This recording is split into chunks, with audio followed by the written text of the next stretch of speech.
talking the Polish slasher movie Nobody Sleeps in the Woods Tonight.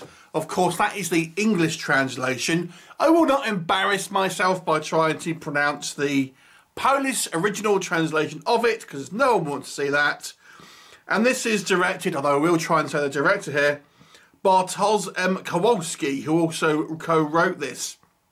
And the plot really is a mix between kind of a Texas Chainsaw Massacre Wrong Turn hybrid. So what we have, a group of young teens that have been sent to some type of summer camp because they are too kind of addicted to technology. We've got one guy who, for example, is like just addicted to gaming. Everyone can't get off their phones. They have all their technology kind of taken away from them and have to kind of learn to socialise and kind of live off nature and learn new skills, etc. They're all divvied up into smaller groups, and this focuses on one particular such group where I believe there is 5 kind of youths and then one kind of counsellor, so to speak. I mean, you can already see this stuff happening. And they all go off in different directions for kind of like a long kind of 3-day hike. And this one particular group happened to stumble onto these 2 giant slasher twins that have been kind of locked in a basement for all of their lives by their elderly mother. They've escaped and are now cutting a swathe through whatever they come across.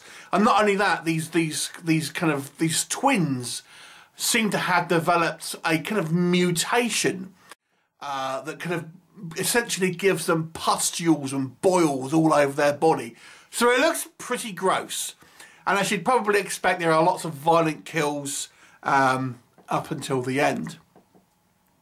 So first of all, let's talk about what worked. To be honest, this is a slasher movie fan's perfect movie in a lot of ways, because it doesn't get stray too far away from the formula, and I think it gives you what you want if you're a slasher fan. But let's go into a little bit more detail. This movie is one of the stronger ones I've seen in regards to violence and gore. So there are a couple of occasions where the camera does pan away, but for the most part, we see a lot of the kills in close-up gory detail, and some of them are particularly violent. There's a wood chipper scene, we get pulls through the heads being ripped off, all sorts of stuff, tongues being bitten out. There's lots of stuff there, and this is by these antagonists that are like huge, kind of like heavyweight guys with like, you know, like, it looks like they've got the bubonic plague all over them and things like this, all in glorious gory detail. So if you like a gory slasher movie, check one there. I quite like the cast. Now, this is going to come into my criticisms, but there is an attempt to, you know, some of the dialogue that the cast has given here, you think, oh, it's going to try and subvert some of the cliches that are in this, and it feels like it's going to do that. There's a few things set up. For example, our slutty blonde girl, for example, because she's complaining that no one really takes her seriously and just sees her as a sex object and things like that. And then we have another guy who's kind of telling, you know, very much like Scream, the kind of like the sins not to do in a horror movie. And I thought, oh, it's going to be one of these kind of self-aware films. So it starts off like that. Put a pin in that because we're going to revisit that one. But I gotta say, I still like the cast. Now they do kind of form somewhat cliches. We've got the, you know, the slutty girl, the nerd, the kind of the jock, the kind of the quiet girl, etc. You know, it does kind of fall into cliches, but I still actually like the performances. I always find it a little difficult sometimes when you're watching foreign language films to really kind of get a sense how good the acting is. But I gotta say, through the kind of the physical acting and obviously reading the sort of subtitles, yes folks, there's subtitles, you know, I got a good sense of the acting was at least very, you know, pretty sufficient at the very least. But I thought it seemed pretty good. The movie, I think, is very well paced. It feels, even though it is a Polish film, it feels like a you know, an American style slasher film. I like the cinematography. This movie actually takes place mostly during the day, which kind of means you get to see, you know, a lot of the kind of the you know, the woods and stuff behind it, which kind of gives it an isolation feel to it, because all you're sort of seeing in the background is like woods after woods after woods. You're not necessarily shrouded in darkness for a lot of the time. There are a couple of scenes, but a lot of it takes place during the day, which kind of gives it. I mean, you've seen the Furies recently, which is kind of a little bit like that. But I quite liked it. The special effects, the makeup on these guys is pretty good, and I have to say, it does a quite good job of had the one thing that I would say it does maybe outside of the kind of these slasher movie cliches that we're going to talk about in a minute, is the origin of how these slashers got like this. It's somewhat unique and actually has somewhat of a science fiction element to it, although not a lot's done with it. Which transitions me into the negatives. There are a couple of instances here where, like I'm saying, there's like a science fiction element to this movie that could have made it more original, that it just simply doesn't take the bait with. It sort of sets these things up and has it, oh, you know, that's quite a unique origin for a kind of a slasher. It's not necessarily supernatural, it may be more extraterrestrial.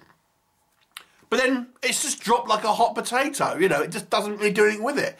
The same thing where I was thinking, oh, it's going to be some type of self-aware sort of slasher film, and you're going to, you know, people aren't going to die who you think they're going to die. It's going to kind of change it up and try and be a bit more sort of clever with, you know, some of the cliches. No, not at all. Just go, you know, it kind of mentions it and then just burrows forward straight into these these cliches. Now, those things there might not bother, I don't think, a slasher fan. I'm not the biggest slasher fan. I do find them very samey. I did enjoy this one, nonetheless, but it really is just more of the same. And whenever I see people talking about slasher films, oh, it's so great. They're just the same film, like, every time, if you ask me. But I definitely think it will appeal to those type of, that audience. The only other critique I would say is there's some odd humour choices here that top and tail the movie. The bulk of the film is played dead straight, and, you know, it's a very serious tone. It actually comes across as quite scary in, I would say, the middle 60% of the film. There's some tense scenes. You get a good sense of danger, but it's top and tailed with some weird comedic performances from some minor characters that are kind of that are introduced. Like, we have a police officer towards the end of the movie, and then we have like some of these kind of some other camp counsellors at the beginning of the movie. Just seem cartoonish, which does not gel with the rest of the film, weirdly. But they're minor gripes, to be honest with you. You know, realistically, this film is not original in the slightest. But for the film that we've got, I still think it's a well-made film with good performances, good direction, you know, a good kind of, you know, creepy moments, good gory moments. So I can't knock it too much for its unoriginality. So I will give this one a 7 out of 10. It's fun, but don't be thinking you're going to be experiencing anything that's going to kind of reinvent the genre. It's just more of the same, just done to a good standard with a Polish accent. Have you seen it? What did you think of it? Leave me a comment and I'll look forward to seeing you next time. Bye for now.